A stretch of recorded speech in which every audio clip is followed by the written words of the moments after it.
Ang atong tema magkaigsunan ini nga kabuntagon nagaingon nga ang sikreto sa espirituhanon nga pagtubo. So, kisay ganahan mo tubo mga kaigsunan. Ang uban na to dre ang tubo lawas lang. Wa mo taas. Pero ang bilbil mo yung tubo. So, salamat sa Ginoo may kaigsunan nga panalangin gyapon na. Nga naman tungod kay gikan na sa Ginoo. So, mano may kaigsunan ato tema karon. Akong cellphone murag maghanghang ni siya ba. Sige maguning kakaon og halang pod nga pagkaon. Hallelujah. So, ang sikreto sa espirituhanon nga pagtubo.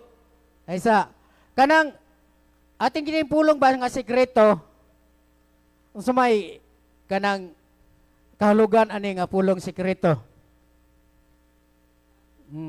Sa English ni siya secret. So sikreto meaning gitago. Gitaguan.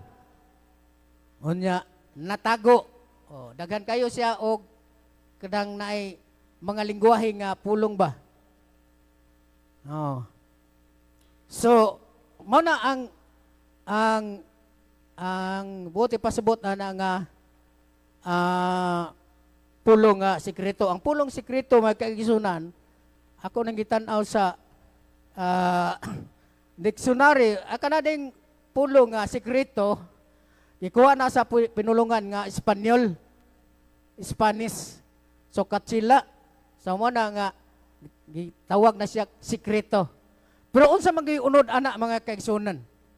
Unsa man kinatibuk-an niya nga hubad or tumong o sentro nganong gitawag siya sikreto? Example mga kaigsunan, natay kayamanan, natay yuta. Ang yuta, gikinahanglan na siya og titulo. Di ba? So, ang titulo, mao na siya ang magpamatuod nimo nga kanang maong papilis. Mao ang kamatuoran og magpamatuod nga kining kanang yuta nga imong nakuptan imuha. Tungod anang titulo. So, butang na nga importante. So, mao na nga tungod ka importante, kinahanglan siyang itago. Di ba? Example, kining cellphone, ako nang ibutang diha sa speaker. Ibutang nako di speaker. Tungod nga nung gitago nako, tungod ka importante siya. So, ang pulong sikreto, usa ka importante. So, maong gitawag siya sikreto, tungod kay importante siya.